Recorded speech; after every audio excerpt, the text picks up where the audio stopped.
సూర్యాపేట జిల్లా మునగాల నడిగూడెం పరిధిలోని లిఫ్టులపై వరుస చోరీలకు పాల్పడుతున్న దొంగల ముఠాను పట్టుకున్నారు పోలీసులు. ఎన్ఎస్పీ లిఫ్టులపై ఉన్న ట్రాన్స్ఫార్మర్లలో కాపర్ తీగలు చోరీ చేస్తున్న ముఠాను అరెస్ట్ చేశామన్నారు కోదాడ డీఎస్పీ శ్రీధర్ రెడ్డి. నిందితులు ఏపీలోని ఒంగోలుకు చెందిన వారని తెలిపారు. మొత్తం 5 క్వింటాళ్ల కాపర్ తీగలు చోరీ అయ్యాయని వివరించారు. నిందితుల నుంచి 2.5 లక్షలు రికవరీ చేశామన్నారు.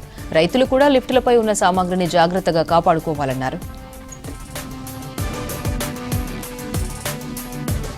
మునగాల పరిధిలో మీ అందరికీ తెలుసు, గత కొన్ని నెలలుగా రైతులను ఇబ్బంది పెట్టే విధంగా లిఫ్ట్ ఇరిగేషన్ కింద ఉండే రైతులను ఇబ్బంది పెట్టే విధంగా ఈ కాపర్ వైర్ థెఫ్ట్ చేయడము, దానివల్ల అది మళ్ళీ రిపేర్ కు రాక ఇరిగేషన్ కి ఇబ్బంది కావడం జరుగుతున్నది తెలుసు. దీని గౌరవ మంత్రి వారు కూడా దీన్ని రైతులతోని రివ్యూ చేసినప్పుడు, ఇరిగేషన్ శాఖతోని రివ్యూ చేసినప్పుడు మాకు ఇన్స్ట్రక్షన్స్ ఇవ్వడం జరిగింది.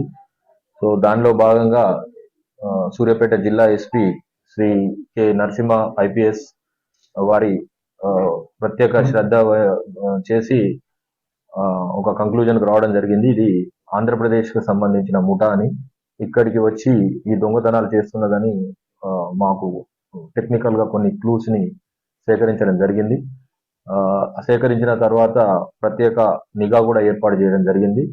మళ్ళీ వీళ్ళు ఇక్కడికి ఏమన్నా వచ్చేటప్పుడు మనం పట్టుకోవాలనే ఉద్దేశం మీద మళ్ళీ దొంగతనానికి వచ్చిన ఈ ముఠాని పట్టుకోవడం జరిగింది. వీరి వద్ద నుంచి గతంలో చేసిన 3 నేరాలకు సంబంధించి కాపర్ వైర్ ఏదైతే థెఫ్ట్ చేసి తర్వాత అమ్ముకున్నారో దానికి సంబంధించిన 2,50,000 రూపాయల నగదును కూడా వారి వద్ద నుంచి స్వాధీనం చేసుకోవడం జరిగింది. మన దగ్గర పెండింగ్ లో ఉన్న 3 కేసులు కూడా సక్సెస్ఫుల్ గా ఛేదించడం జరిగింది. ఐడి పార్టీ స్టాఫ్, తర్వాత ఈ సిబ్బంది మల్లేష్, శివ, ఆనంద్, శ్రీను వీళ్ళందరికీ కూడా జిల్లా ఎస్పీ గారు రివార్డులు మంజూరు చేయడం జరుగుతున్నది. వీళ్ళందరూ కీప్ ఇట్ అప్, వీళ్ళు మంచి జాబ్ ని ఇలాగనే కంటిన్యూ చేయాలని ఆశిస్తున్నాను. ఈ సందర్భంగా అందరికీ నా తరఫున కూడా ప్రత్యేకంగా అభినందనలు.